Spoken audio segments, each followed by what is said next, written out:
Our strength. We need more men. Diamond Dogs needs to be bigger. Missions have come in too. We still have a long road ahead of us.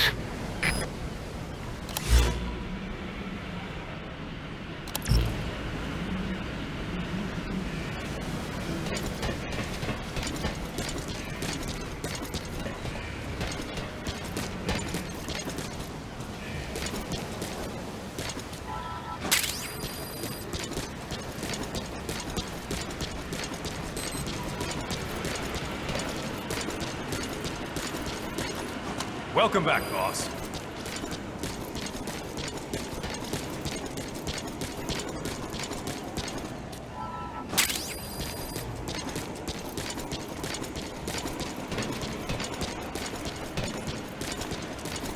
Boss, thank you for putting an end to the epidemic.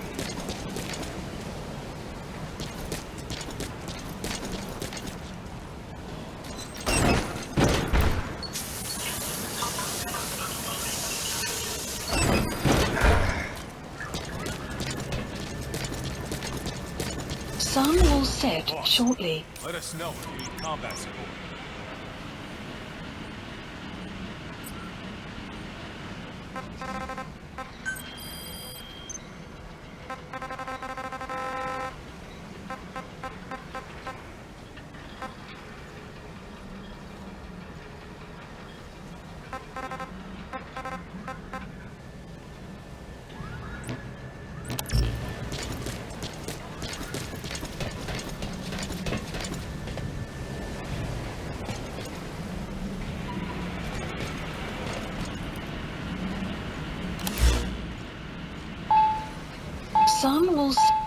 Sun will set.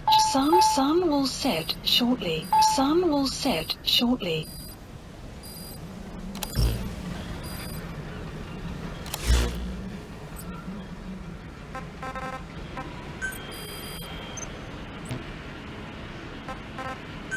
Please select a mission.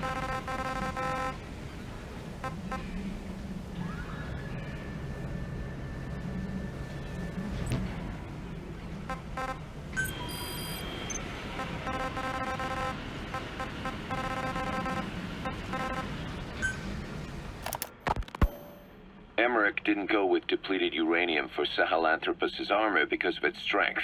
He had nukes in mind. Exactly. It's meant to use its body as the fuel component for a nuclear weapon. Sahelanthropus uses built-in uranium enrichment archaea to melt its own body and extract uranium-235 from the depleted uranium in its armor. Those archaea perform the enrichment in an extremely short time. The concentration jumps by a factor of several hundred, from 0.2% to over 90%. The end result being highly enriched weapons-grade uranium. Sahelanthropus's body itself becomes a nuclear bomb. Emmerich says if it were to self-destruct, the nuclear yield would be somewhere in the region of 15 kilotons. Since you need about 50 kilograms of highly enriched uranium to trigger a nuclear reaction, that would mean Sahelanthropus contains something like 23 tons of depleted uranium. That's not very much. No, it isn't. That's about what you'd expect to find in a main battle tank's armor. The point is, it can be transported anywhere, even use its conventional weaponry on the battlefield, and the international community will never suspect a thing.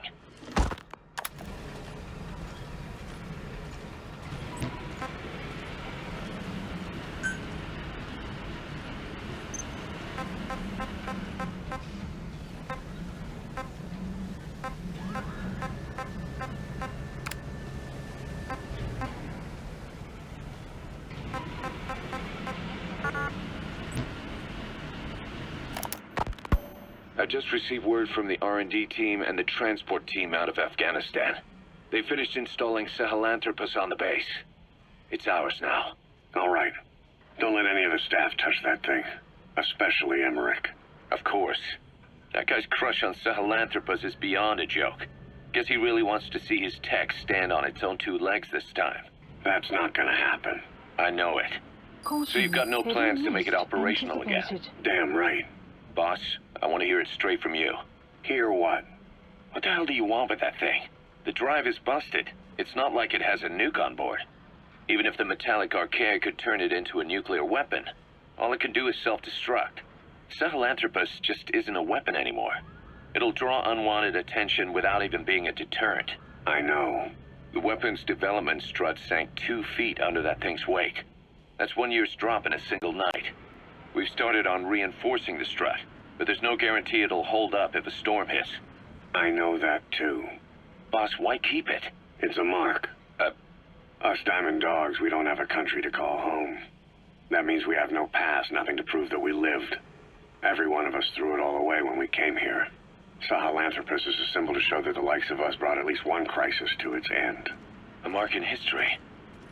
So we can't just fade away. It's of no practical use to us. But we still need it. A symbol of what we've done. I'm glad I sounded you out on this. Snake, on behalf of all of us, I want to thank you. I don't need gratitude. I need security. Keep Emmerich away from that thing. Roger that. I just received word from the R&D team and the transport...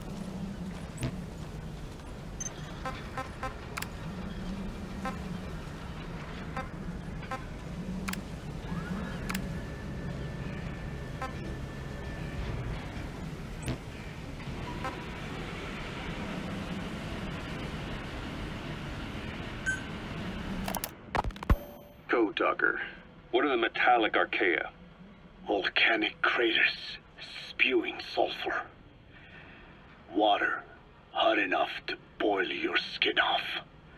Ocean Weather will depth clear of shortly. 800 plus atmospheres. Wastelands, radioactive enough to kill you where you stand. There are groups of organisms that survive despite... No. Because of living in such environments. I've heard about them. Extremo... something. Extremophiles. By selecting certain species, then subculturing and repeatedly modifying them, I created a metallic offspring of pure archaea. They subsist on metals rather than organic matter. And some of them even consume uranium? Yes. Uranium enrichment archaea metabolize only uranium-235. As a result, they produce weapons-grade enriched uranium. How is that possible?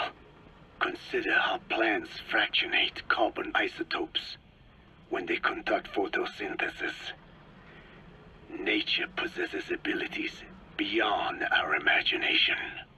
So it was archaea that brought down your chopper? Corrosive archaea, yes. They oxidize metals, feeding off the energy in the electrons they receive. What became of the wreckage? We had the R&D team retrieve samples for study in airtight plastic containers, of course. Prudent. We shall extract archaea from it in good time. They should help you fight back against Blagana. Any chance we could start now? It doesn't have to be a lot. I might just have another use for them. If it's only a small amount you need. That's fine. I'll get the R&D team to assist. Let's go. South Africa was previously suspected of developing nuclear weapons. It already had a conspicuous presence at the UN because of apartheid and its armed expansionism. But when neighboring Angola and Mozambique became socialist countries in '74, South Africa felt hounded into a corner. So it accelerated its nuclear program to protect itself. 3 years later, the Soviets discovered a test facility, and 2 years after that, an American satellite observed a flash in the southern Indian Ocean. It said this was South Africa conducting a nuclear test with the help of a certain ally. Skullface used the situation in South Africa to get this ally to lend a hand. They both wanted nukes, so it was a mutually beneficial relationship. On the surface, anyway. I figure South Africa started getting serious about nuclear weapons production in '75. In '74, the government was still able to get by with bluffing that it had a nuclear arsenal. But the year after, word spread that an independent armed group in the Caribbean was crushed by Cypher for possessing a WMD. That's right, boss. What happened to you and your men was the reason South Africa decided to push ahead with nuclear development. A force independent of any country getting its hands on a nuke. That was a threat to the existence of countries everywhere. It wasn't just South Africa. Your presence pushed a lot of countries to get nukes. The world was scared of you. You were a threat to more than just the Cold War. If nations are gears in a machine, you had the power to smash them loose and watch the whole world grind to a halt.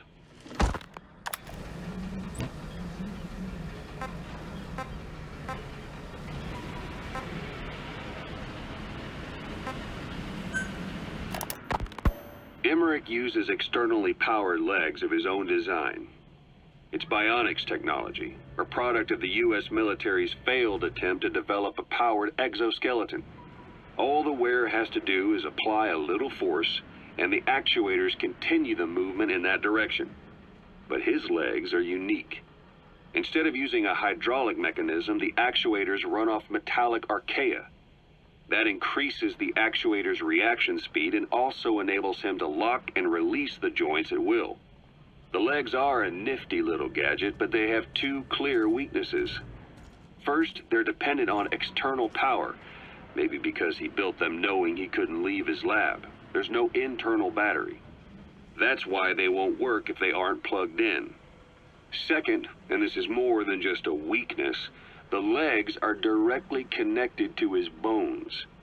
Could be to minimize signal loss in the order's output to the legs and the drive response from them. Either way, Emmerich has used bolts to attach load-bearing parts directly to his femurs, probably by mimicking surgical treatment for compound fractures and the like. But the end result is those legs and his body are fused together, and that appears to be how he's able to move them so precisely. But that also means that any shock to the legs would be delivered right to his bones by way of those bolts. The same is true if he encounters the corrosive metallic archaea. If the corrosive archaea ate into the exposed bolts, they'd reach the endoskeleton parts and eat through them too in the blink of an eye. The doctor's bones are full of holes to accommodate all the bolts. They're like sponges. If he were to lose the reinforcing parts, even the tiniest bit of force or weight would snap his bones. So when I dangled those corrosive metallic archaea in front of him, he realized straight away what would happen. Life wouldn't be worth living if he lost those legs of his. I'd bet that is what the doctor fears the most. I just helped him imagine what it would be like. Thanks to that, I got the information we needed without either of us getting hurt. You know how he is. He's probably already over the shock. The better you know your adversary, the easier it is for you to get information from them. And vice versa.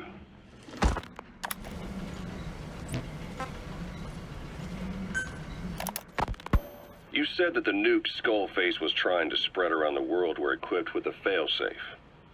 Something that could shut them down at will. His will. Quite so. After all, he needed a guarantee that a buyer wouldn't simply turn the weapons back on him. So how can they be stopped? The criticality trigger, that is, the detonator, is a complete black box design. Any attempt to dismantle it causes it to melt in seconds, using the corroding archaea. The design ensures that no detonation is possible unless he disengages the lock. So he had a way to disengage it remotely. Precisely. The client simply presses a button. At that moment, the detonator begins transmission with a surveillance satellite. The satellite reports to him how the client is trying to use the nuke. If he does not object, the lock is disengaged. But if it's a risk to him in any way... The detonator melts down. The same is true if detonation does not occur within a preset time after the lock is disengaged. The nuke is rendered useless. Who the hell would buy something with strings attached like that? The client would never know until the moment they actually try to use it. Most likely, he would have explained the time delay as the detonators needing time to activate. And he only intended to sell to technologically primitive groups in the first place. Let me guess. He claimed it was defective and offer a replacement. Shadier than a used car salesman. Skullface shakes your hand like a friend, using the other to control you like a puppet. This is how he works.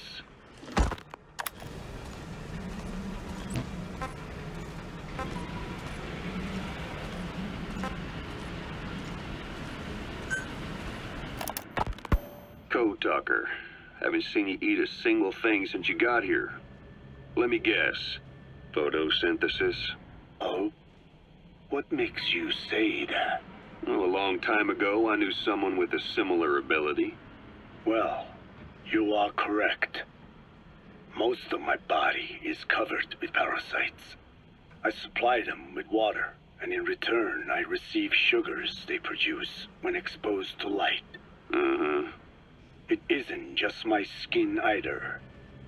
The parasites also act as my eyes. They have replaced many of my internal organs as well. It is thanks to them that I live on after over a century. How did you obtain them anyway? Through your research? I would like to say as much, but there is more to it than that. Let me take you back 20 years. I had hit a dead end with my parasite research. Then I was approached by a foundation. They said they had a sample of an unusual strain of parasite. Which foundation? Apparently, they had links to ARPA. But that is all I learned. I was somewhat ignorant of the ways of the world. Just being able to study it was enough for me. Yeah, I've heard that before. Go on. Half in doubt, I visited them to discover the body of an old man. Well, to be precise, his partial remains. A collection of parts, you could say. The man had died in an explosion. An old man, you say? His flesh had not decomposed. In fact, the tissue's cells were still metabolizing. The parasite had infected, or should I say assimilated with, the tissues, and was keeping them alive. I became obsessed with studying the body parts, foregoing food and even sleep. Every day was filled with new discoveries. The parasite's biology, internal anatomy, life cycle. But there was only so much I could learn through observation. And so I made a decision. To truly know the parasites, I had to live with them. So, you implanted them inside you from the dead man's flesh? Correct. It was quite a gamble, whether or not they would adapt to me. But fortunately, it appears I was compatible with them. Or perhaps, through my many years of research, my immune system learned to tolerate them. Were they that body's only parasite? Yes. However, there was a separate specimen that supplied its host with adrenaline in response to pain, and yet another that could control insects at will through secreting heterogeneous pheromones. I wanted exposure to them, to take them into me, but my wishes were denied. Their records, though, provided clues that helped advance my research. Would you care to join me? A life spent never worrying about food is a most wonderful one. I think I'll pass. But thanks. This has been helpful.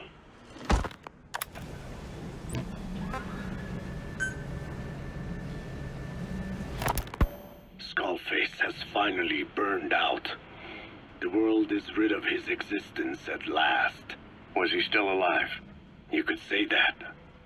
But you could also say he'd been dead for decades. What's that supposed to mean? Biologically speaking, it's hard to say how much was his life. Side effects from the treatment? No. The primary effect. Keeping a dying host alive as long as possible. That is the whole point.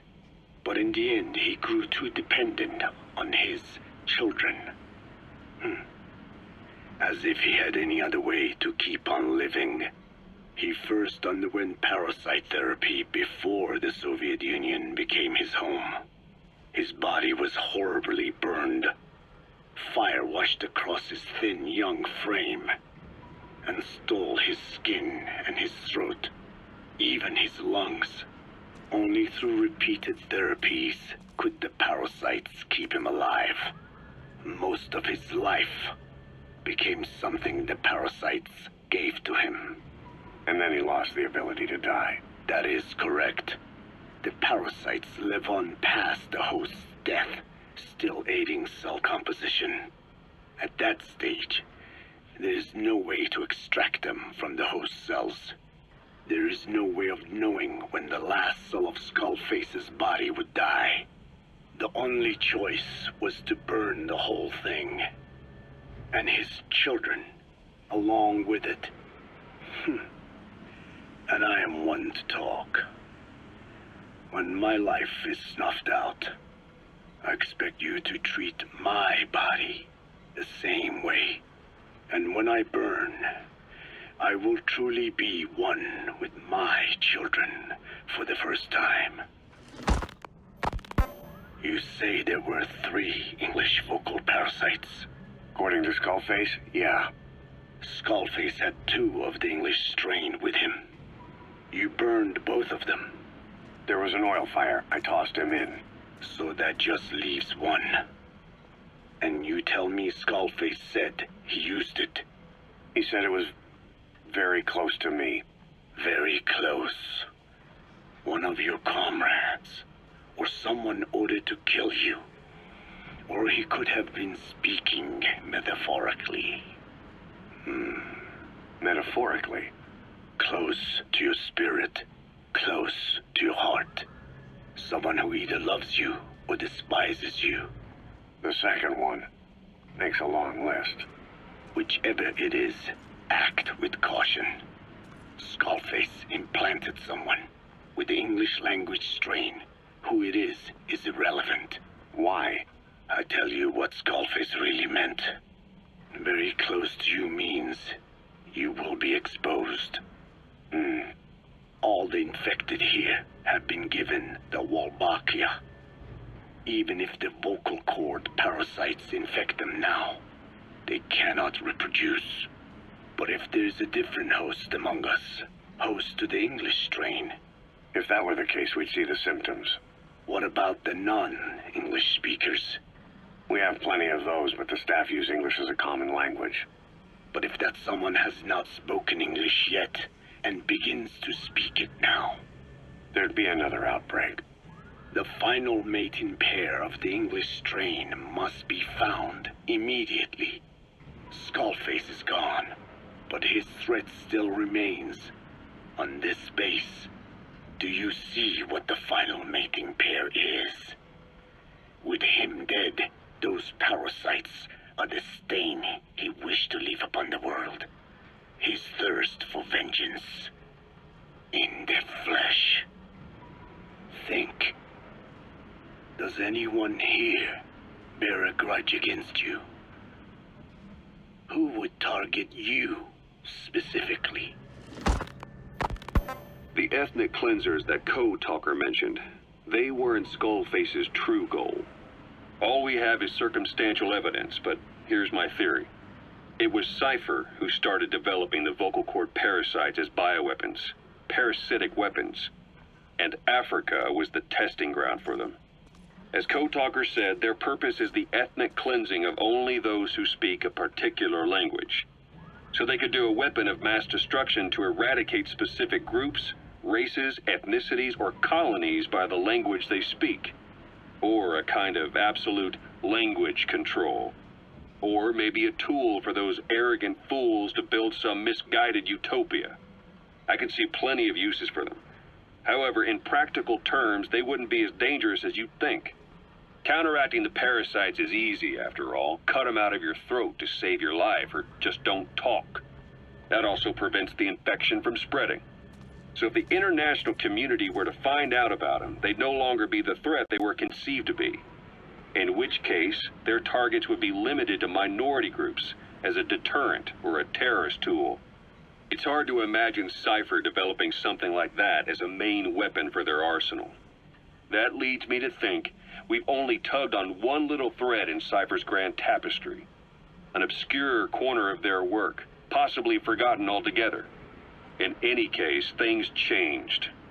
When Skullface was forced to relocate to Africa and he saw that thread dangling. All the time he continued that research, he was secretly following his own agenda. The ethnic liberator parasites, his English language strain.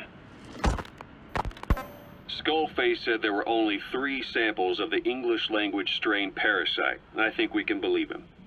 Bringing his ethnic liberator's plan to fruition depended on creating an English version of the vocal cord parasites at all costs. But an English strain would have been useless to Cypher. Worse, it could have destroyed everything they'd built. It was the one type they couldn't allow. That means Skullface was forced to develop his English strain out of sight of Cypher's network. Naturally, he couldn't use the greenhouse facility Cypher had set up and filled with guinea pigs. Skullface must have found some secret place to create his precious few English parasites, hiding all evidence like a man cheating on his wife. Somewhere, an entirely standalone environment. And when his plan entered its final phase, he must have made the place disappear. Some little room, could be anywhere, but now nowhere at all. We'll never know where he did it, but to elude Cypher's surveillance, it couldn't have been big. I believe Skullface was telling the truth. There were only ever 3 samples of the English language strain. Why activate Sahelanthropus in Afghanistan? This is how Skullface wanted things to play out. The Soviet Union secretly develops a new type of nuclear weapon and successfully deploys it in Afghanistan. Revealing the existence of Sahelanthropus results in a return to the glory days of the Cold War. The threat it poses reignites the nuclear arms race between the world's major powers. The demand for nuclear weapons increases around the globe. What if you then introduced a nuclear weapon anyone could get their hands on? Non-nuclear nations, militant groups of all shapes and sizes, they'd all jump at the chance. Sahelanthropus was a marketing tool to sell nukes all around the world. But I think it's safe to say that plan was stamped out before it got up and running. The world's intelligence agencies never did turn up anything conclusive on it. After all, Sahelanthropus vanished before word could spread. Everything that's happened is already a fading memory, never to join the pages of history. Caution, Except rain for Cypher. approaching. Cypher won't forget. They'll already be working on something, quietly, beneath the surface. They'll use the pieces of data scraped together from this incident to build their own bipedal weapon. It'll take them a long time to complete it, but for now, the greed sector have found their new life's work. We'll have to be ready too.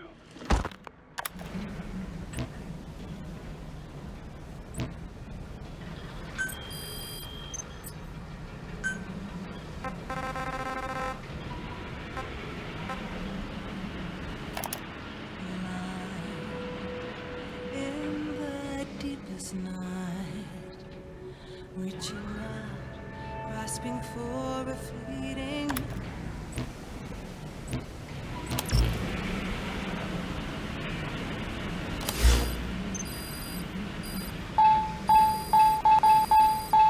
Sun will rise momentarily.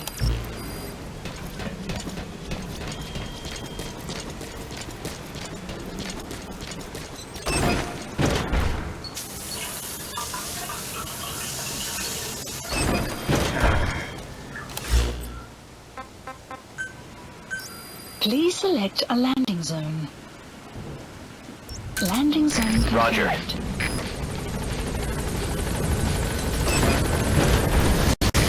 This is B-Quad. Arriving shortly at LZ.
Mission Boss, list updated. you can now give the order to develop or dispose of nuclear weapons from your iDroid. With a nuclear deterrent, even if you're discovered while infiltrating a rival PF's FOB, most PFs won't dare retaliate. But you, of all people, know how dangerous it can be to have nuclear weapons. So will you add nukes to our arsenal as a deterrent? Or will you take them away from other PFs and dispose of them to help build a world that's free of nuclear weapons? I'll leave that decision up to you. Please select a mission. Mission accept. Heading to Afghanistan.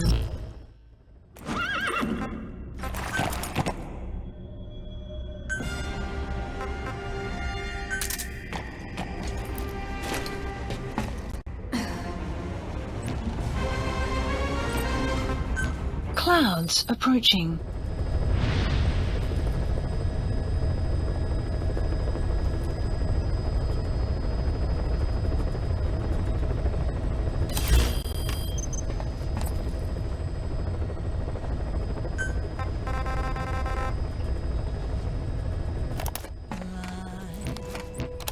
In the deepest night, reaching out, grasping for a fleeting memory. All the thoughts keep piercing this broken mind. I fall, but I'm still standing, motionless.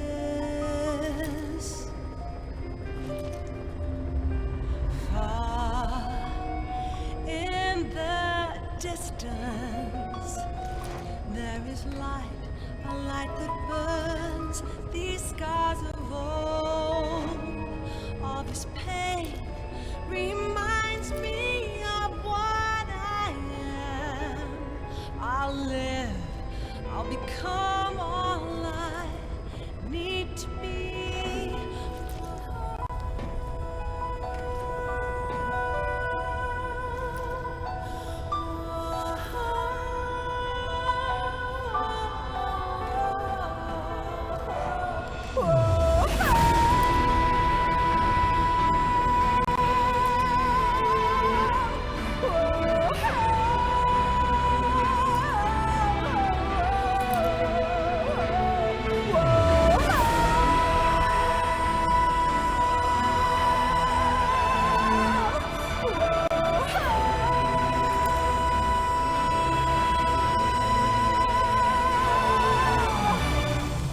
Words that kill.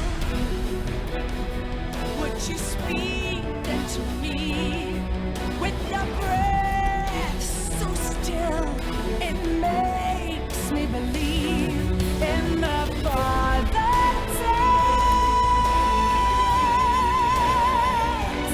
Let me suffer now and never die. I'm alive.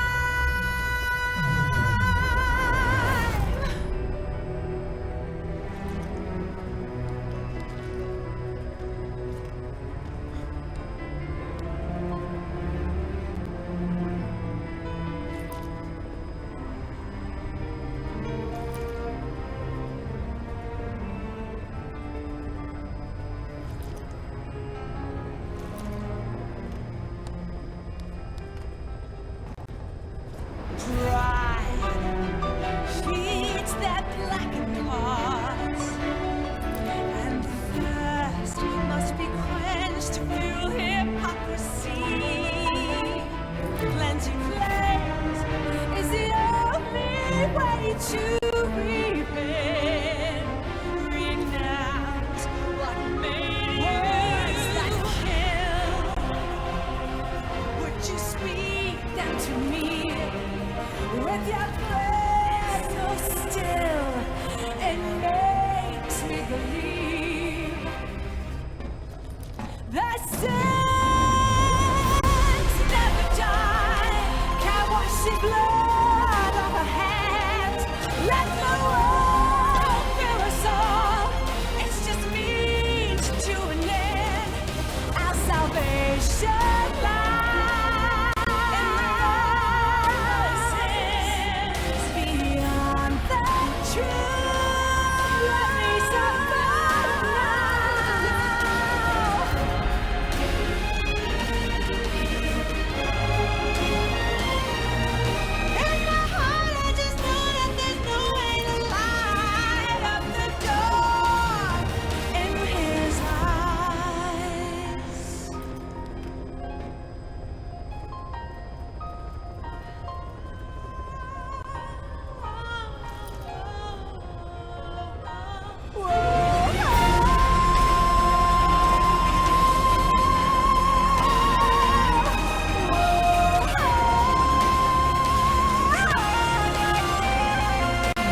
Please select a mission.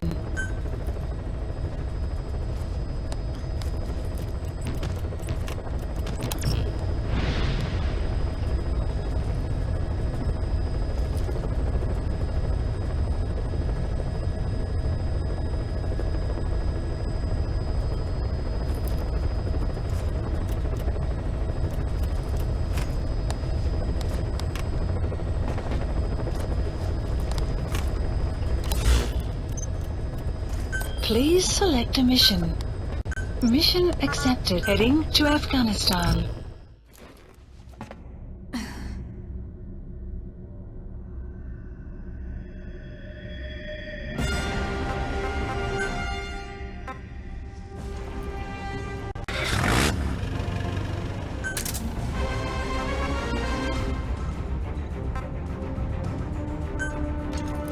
Deploying.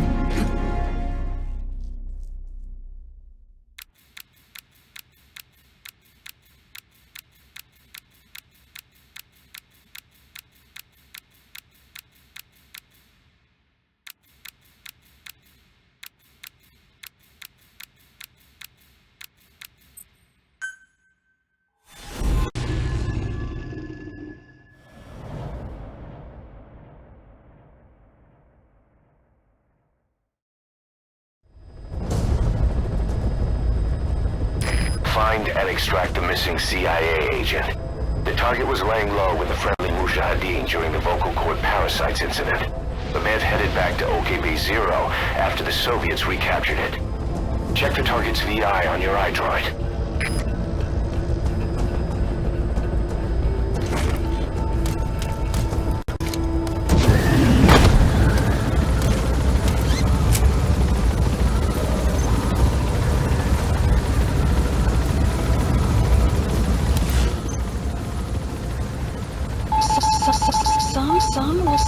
Sun will set shortly.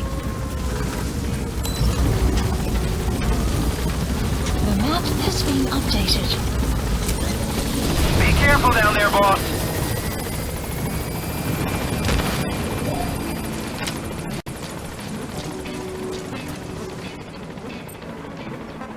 Quiet.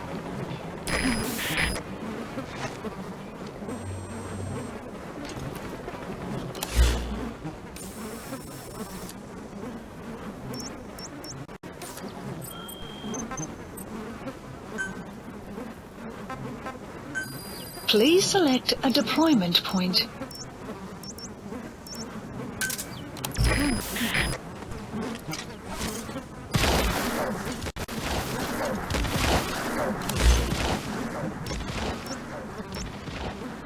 That's the target's predicted field of movement.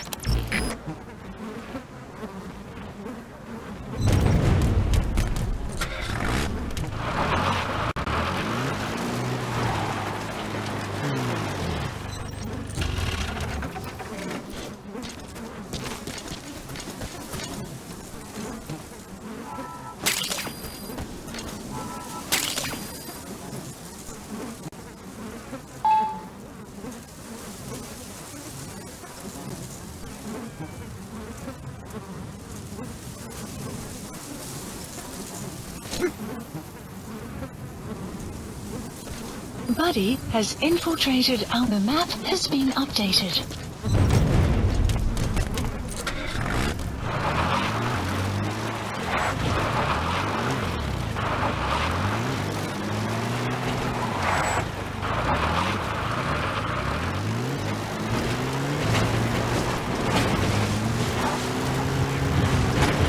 Clouds approaching.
Extraction arrived at Mother Base. Enemy presence detected. The map has been updated.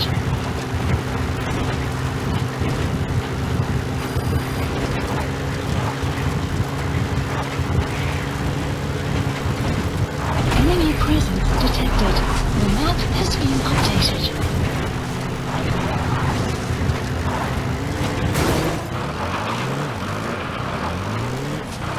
Enemy presence detected. The map has been updated.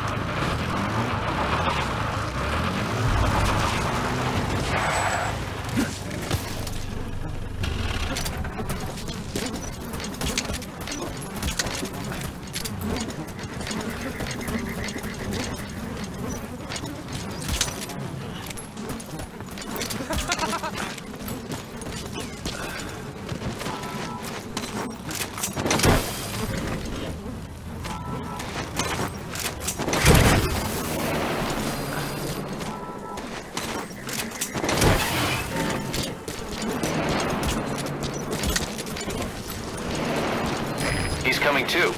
Roger that.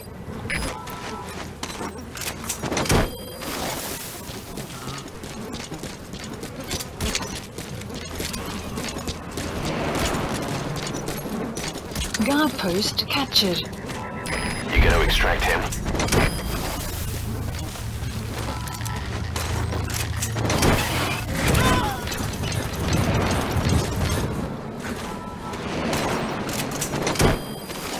Subject on board. Leave the rest to us.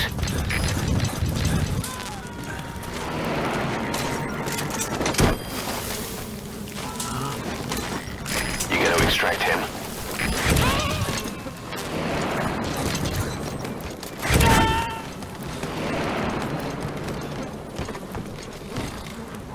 He's coming too.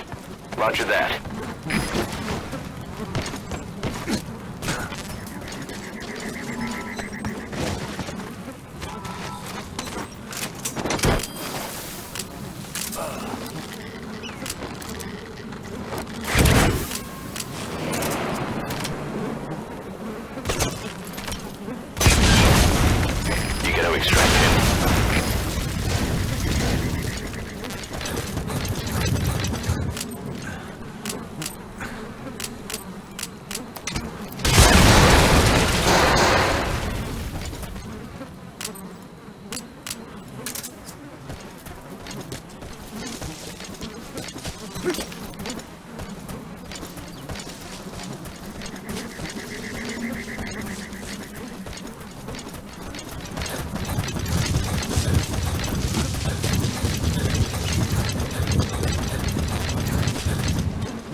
Extraction arrived at Mother Base.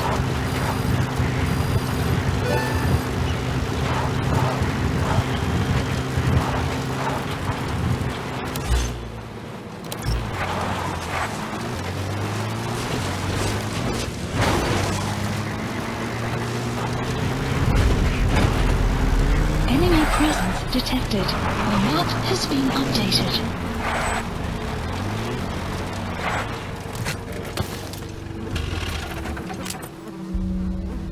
Enemy presence. Caution. The map has been updated.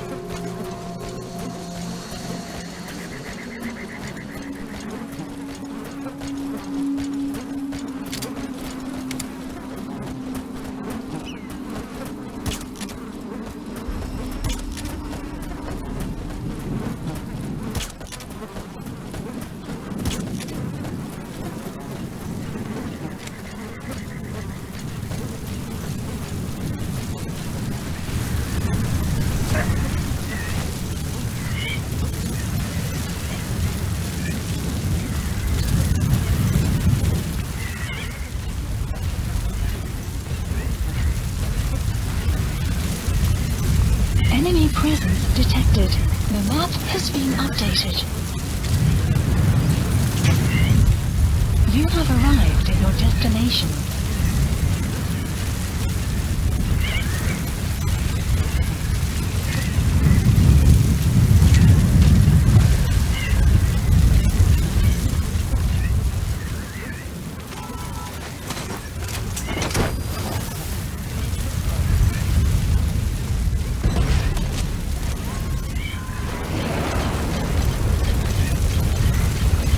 Enemy presence detected. He's coming too. Roger that.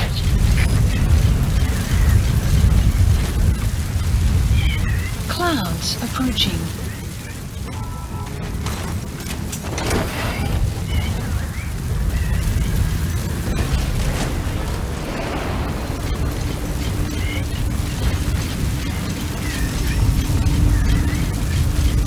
You have arrived at your destination.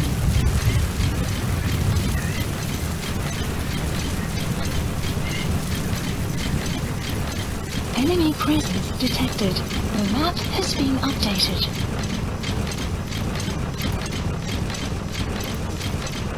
You have arrived at your destination.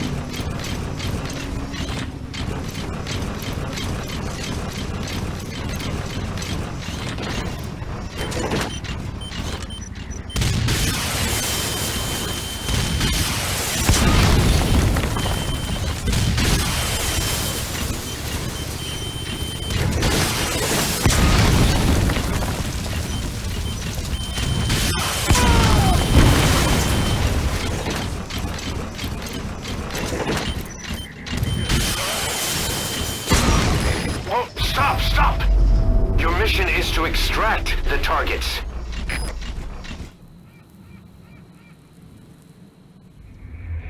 Boss, the target's dead.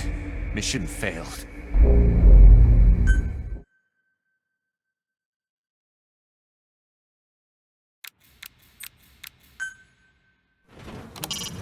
Boss, you need to extract the target alive. He might be able to tell us about what went on at OKB-0.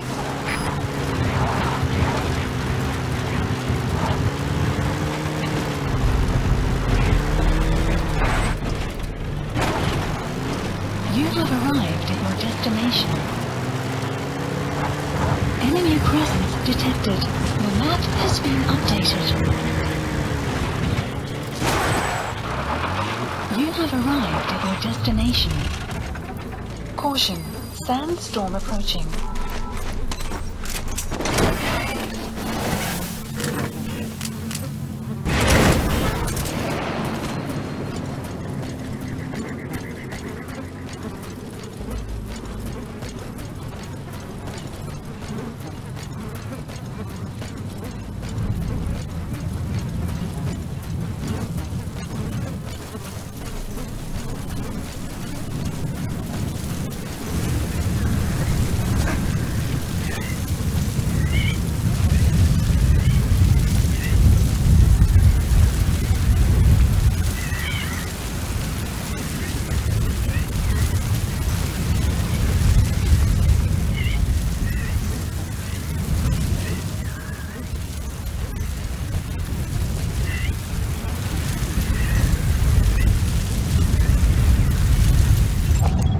Analysis complete.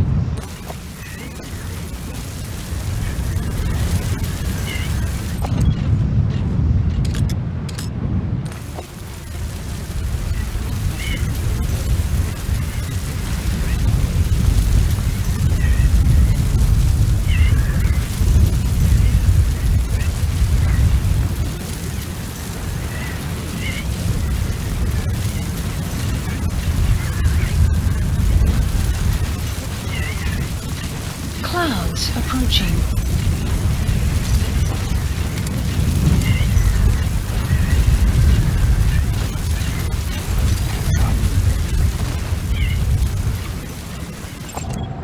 Analysis complete.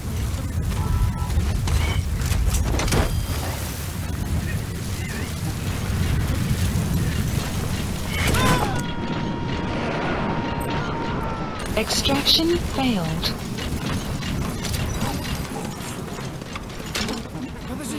Не стреляй!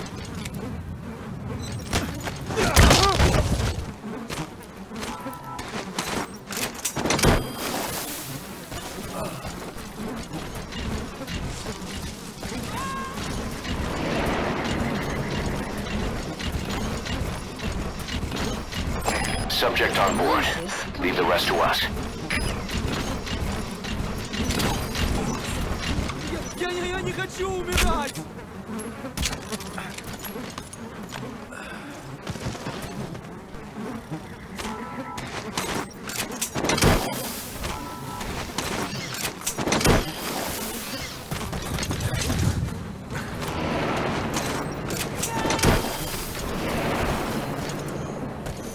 Help me! He's coming too. Roger that.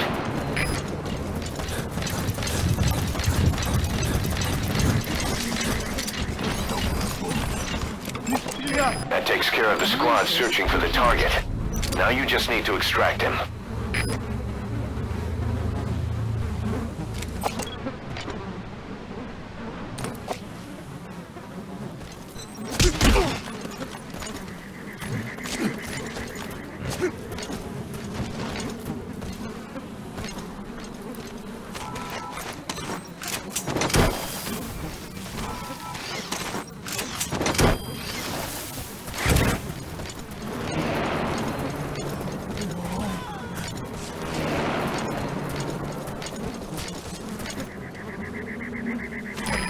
Extract him.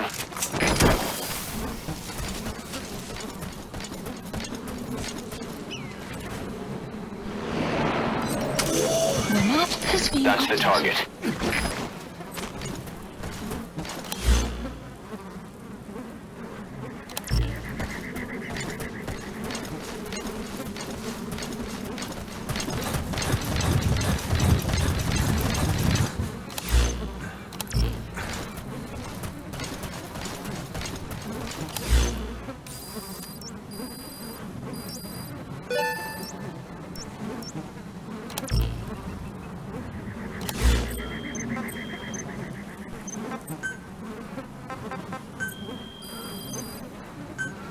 Please select a drop. Supplies requested.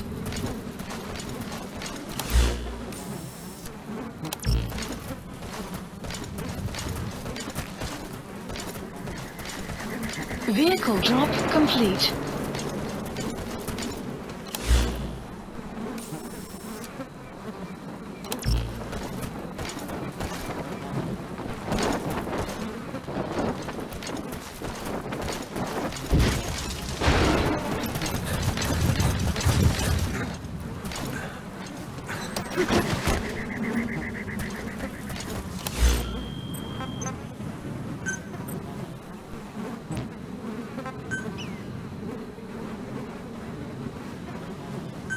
Please select a landing zone.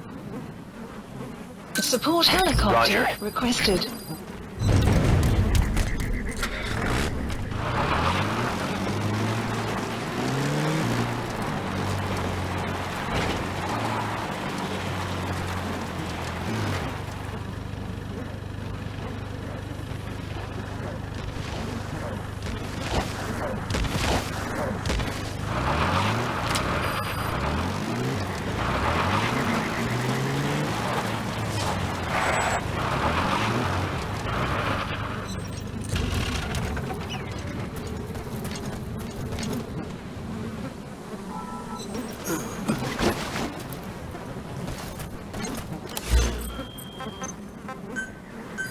Please select landing zone confirmed. Roger.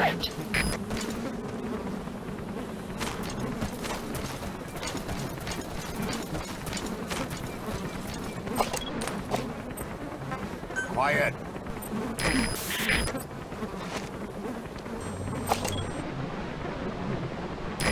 This is B-Quad. Arriving shortly at LZ.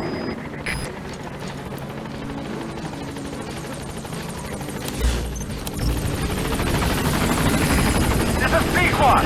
On station at LZ.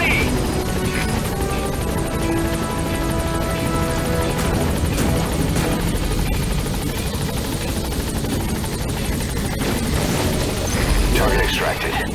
Exfiltrate the hot zone, boss. Mission info has been updated. The map has been updated.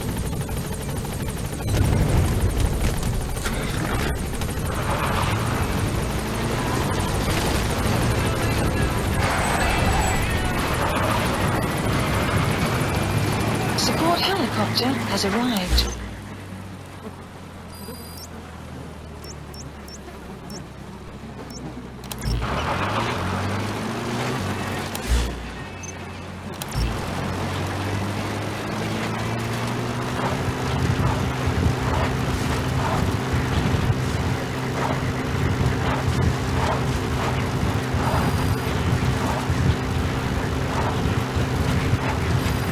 Extraction arrived at Mother Base. That's the way.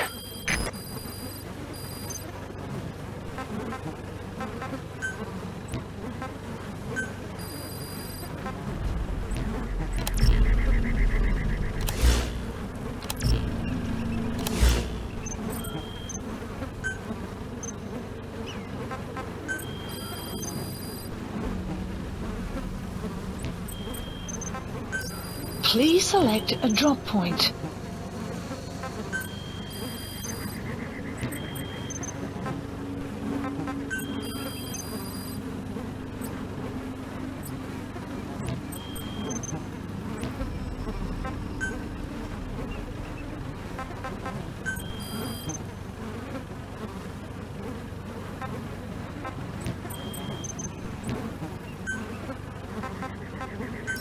Please select a deployment point.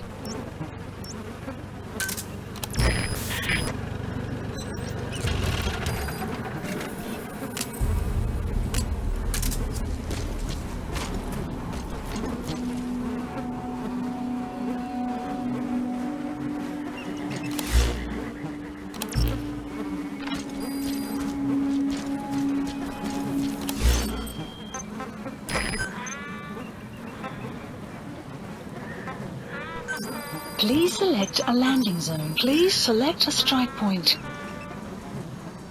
Support helicopter requested.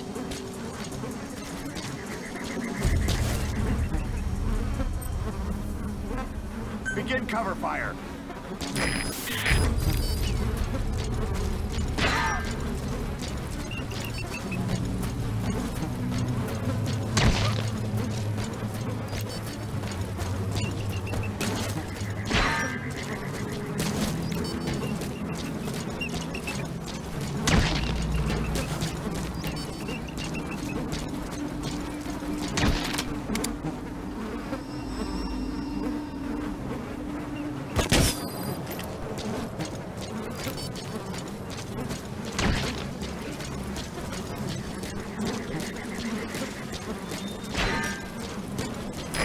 This is Pequod.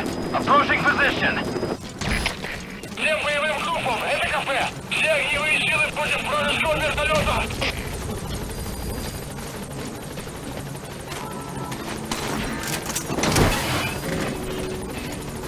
Support This is helicopter has Pequod. I have arrived. arrived at marker. Cover fire. In hot. In hot. Watch out, boss.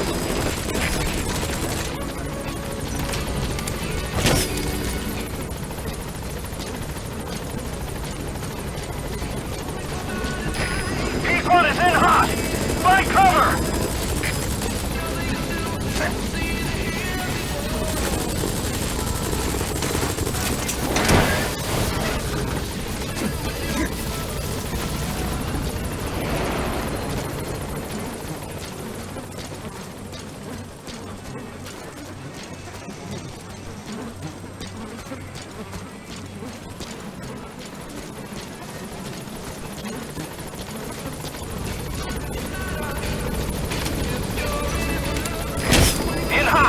Watch out, boss!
outpost captured.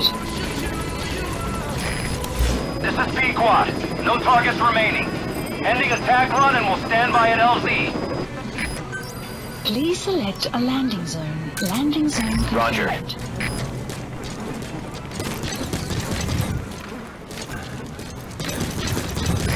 This is Pequod. Have arrived at LZ. We'll stand by.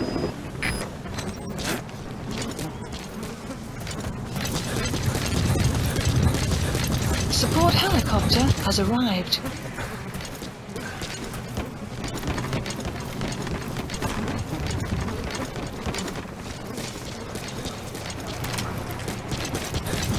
Weather will clear shortly.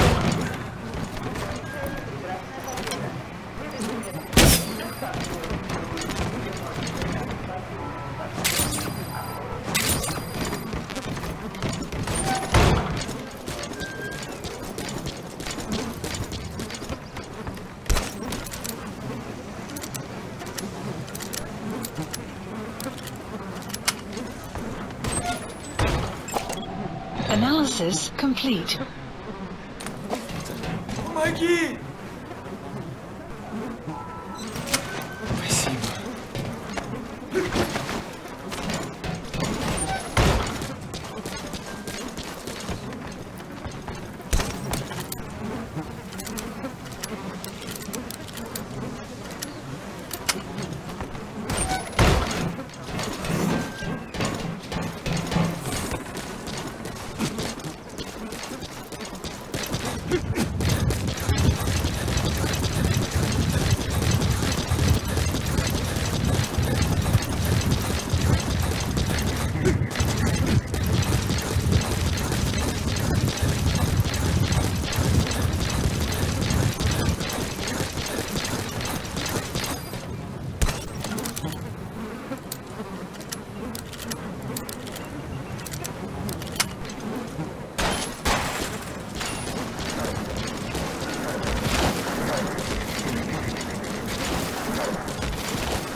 Extraction arrived at Mother Base.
Departing!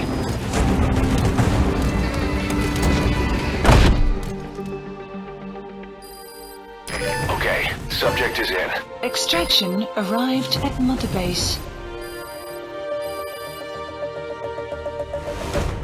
Yes, mission complete. Boss, that was exceptional.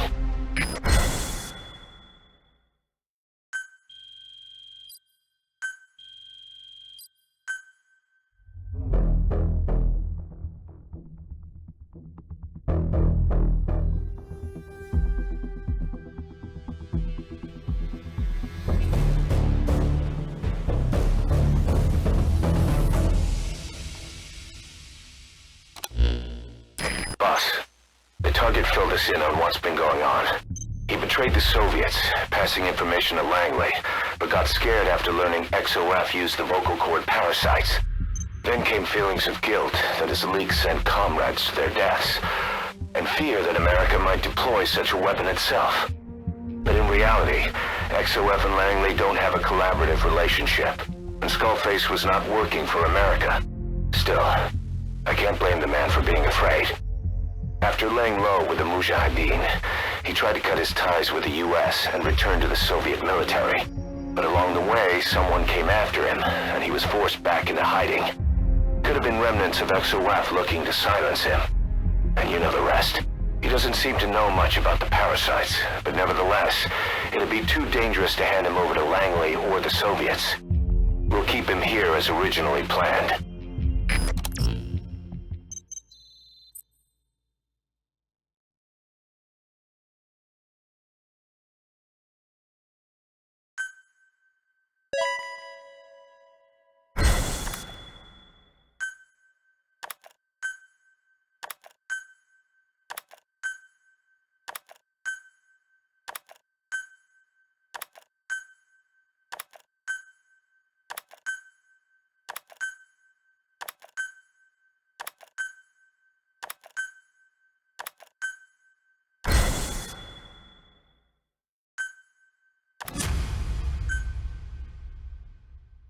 Boss, come on back to base.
There's been an accident in the boys' quarters. A pile of steel pipes gave way and crushed one of the kids. The boy named Ralph. They tell me he died instantly. I'm sorry, boss. It's my fault. I should have been keeping an eye on them. I'll let you know if we learn something.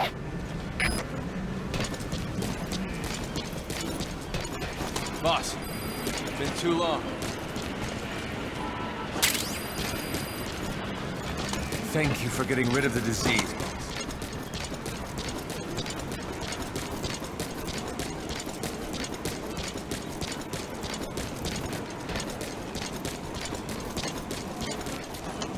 Oh, boss, you should really take a shower after a mission.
Please select a mission.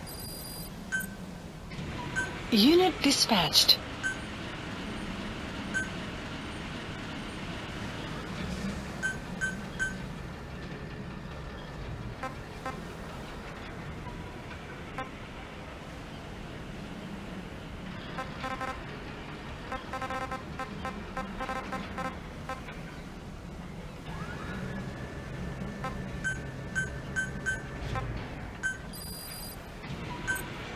Unit dispatched.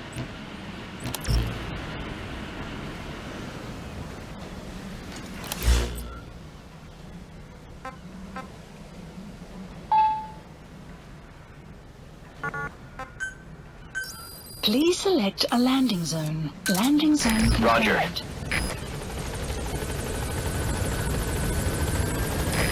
This is Pequod. Arriving shortly at LZ.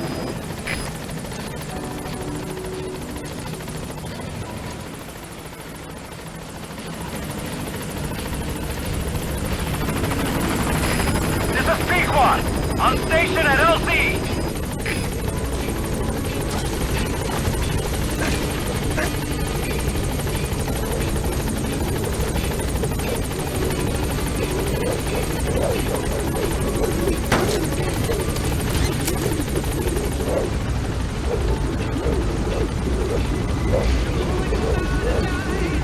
Gaining altitude.